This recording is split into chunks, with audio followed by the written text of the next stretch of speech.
So that main event between Canelo Alvarez and William School was horrible.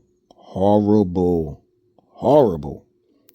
And look, just when a lot of people were making memes and talking shit about Devin Haney's fight by saying him and Jose Ramirez throwing the fewest punches in a fight or some shit, lackluster, this one was even less than that.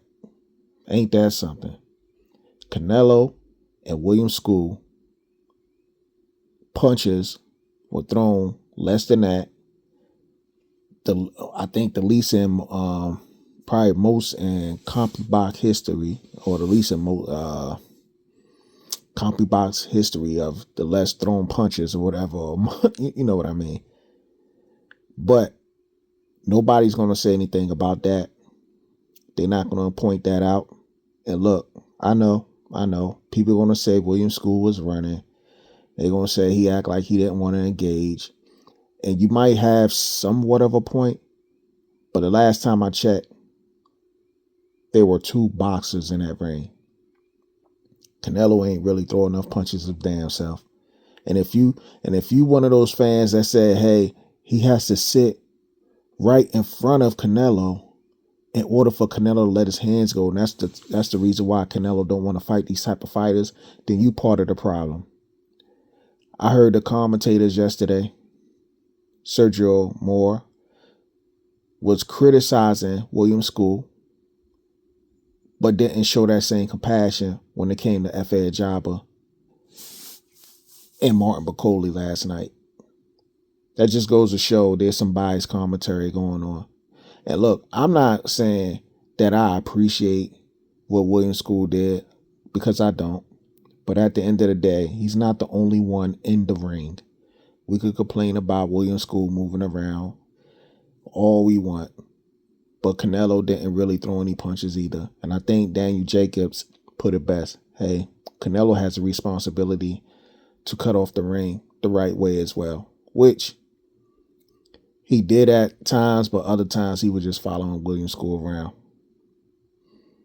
So at the end of the day, that shit was trash. That shit was horrible. But I will say this.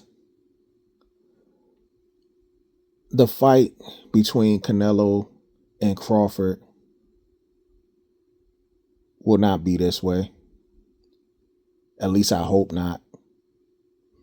I hope to see both guys engage more, because at the end of the day, it is an entertainment value that goes along with this whole boxing shit. So let's see, September.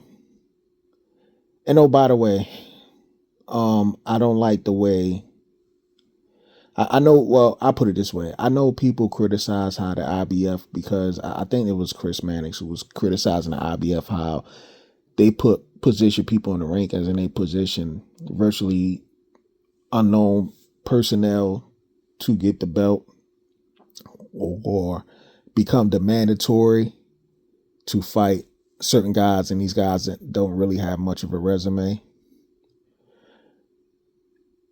And I will say this, in the case of Canelo, all of this shit could have been avoided if Canelo would have just fought David Benavidez. As a matter of fact, if the WBC would have done their job by enforcing the mandatory, with David Benavidez for Canelo, this IBF situation would never came up. Because David Benavidez would have fought Canelo, and in my opinion, he would have beaten Canelo, and then he probably would have vacated the belts, or he probably would have go for a rematch, or at the end of the day, he would have defended it against a William School. And I guarantee you this, it would have been a completely different fight had it been David Benavidez versus William School, because I don't care how much running or movement or whatever y'all want to call it that William School was doing, David Benavidez would have found a way to make it more exciting. He would have cut the ring off a lot better than what Canelo was doing. But that's just my opinion. Bold and understanding, I'm out. Peace.